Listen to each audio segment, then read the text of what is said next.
Welcome to Hunting for Reflections, part of my photography tips.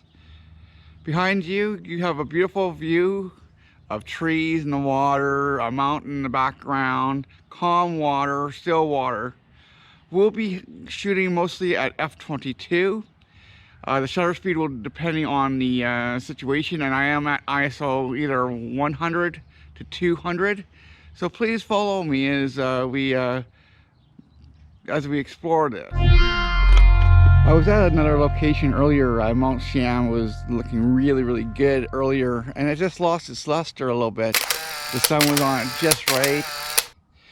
So if you get far enough back, you can see how the clouds are just so wispy, and the mountain is just barely covered, but the snow is bright, very bright in the water when I came here before, and it's getting brighter again. So I'm going to try another shot here as the sun is coming up or shining more on those trees, so you'll get a little bit more colors in your photograph. As you can see, what you really want is a reflection of that snow and the trees.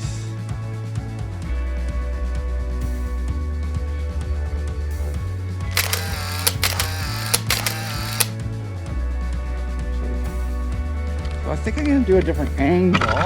Now the water is really set. Now the water is really, you can see it a lot more in the water, as you can see. You can see a lot more reflections. Sun really helps. So the colors in the water. When it's dull, then you're probably photoshopping for an hour and a half. So I moved my composition around a little bit there. Now it's been raining here, so I just want to let you know that if you're looking for reflections, you can get reflections in the water as well. As you can see, these will have reflections of some sort in the water drops. So sometimes you can get some really nice reflections. If you have a macro lens, which I think I might have in my bag right now, but I'm just not bringing it out. You can get reflections in anything that has a clear surface. Sometimes you have to do some gardening. When you do photo editing, you have to take out things that just don't need to be there, like long lines like that. It's beautiful right now. This is a great shot you can do with reflections, and that is you can take photos of shadows, and that can sometimes become a very interesting photograph. I'll probably do this in 10 seconds or so.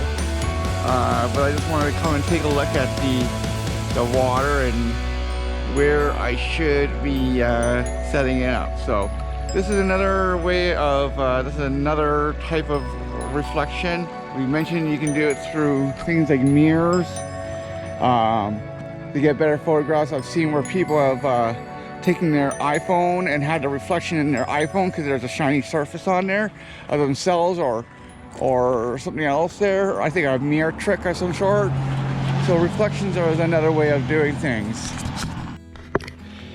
Yes, I just thought of another thing that you need to know about your camera. Some have up and down adjustment sliders, or a button, a plus and a minus on there on the camera. And I'm doing this with when I'm doing this priority, digital priority. Here's the button, and that can adjust your exposure. This button can adjust your exposure on my camera. And I'm only in aperture of priority right now, as it makes it easier for my camera to do all the heavy work. So hopefully I'm clear. So this shot is, which I mentioned earlier, is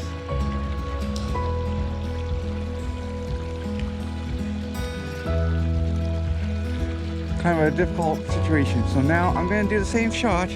I've done one at f/1.2, I think it was, and then this one's going to be at f/22 because I want the rays to be in my, the rays of the sun to be scattered throughout my photograph.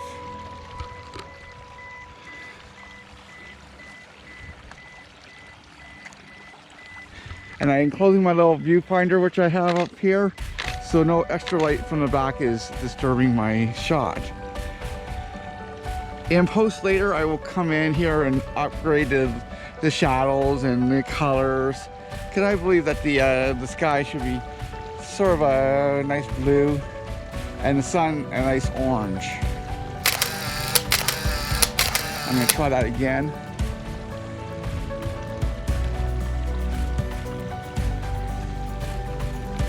See, I have on such a long timer because it keeps it from shaking, so.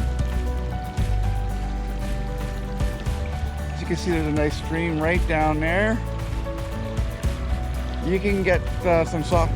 We've had another one that was a soft water shot.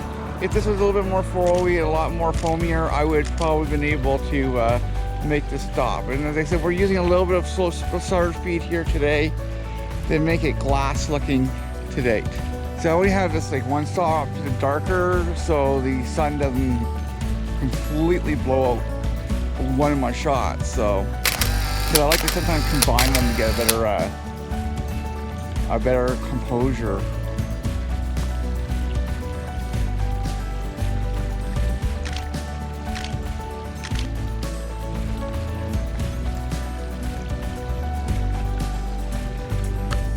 As you can see right now, I'm going to use this conversation to bring it down a little bit. So I'm going to bring down the, or actually I rotate it towards my camera here.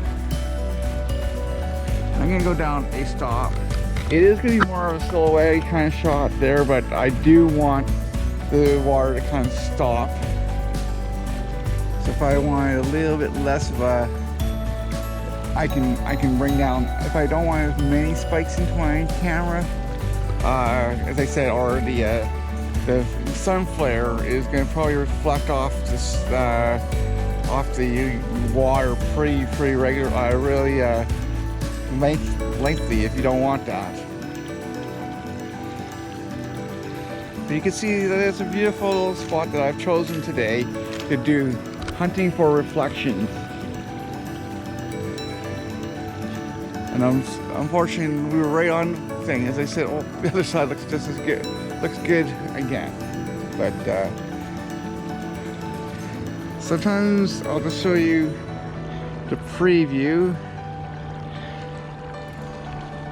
What I'm trying to do is get less flare out there. There's not really any rays because it's hidden. The sun is hidden right behind that. So there's a lot of things you could probably do with this color a little later on.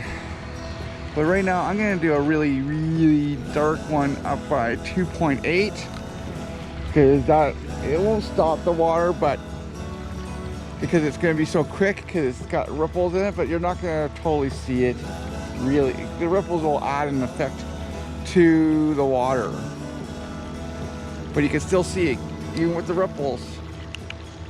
You can see reflections. Here in Yarrow, and I'm trying to stretch out the sky with a neutral density filter. As you can see, there's a very dark filter on the front of my camera lens. So I can make this stretched out a little bit. I'm hoping it works. I will link the description on where you can get some of my gear that I use in the description below.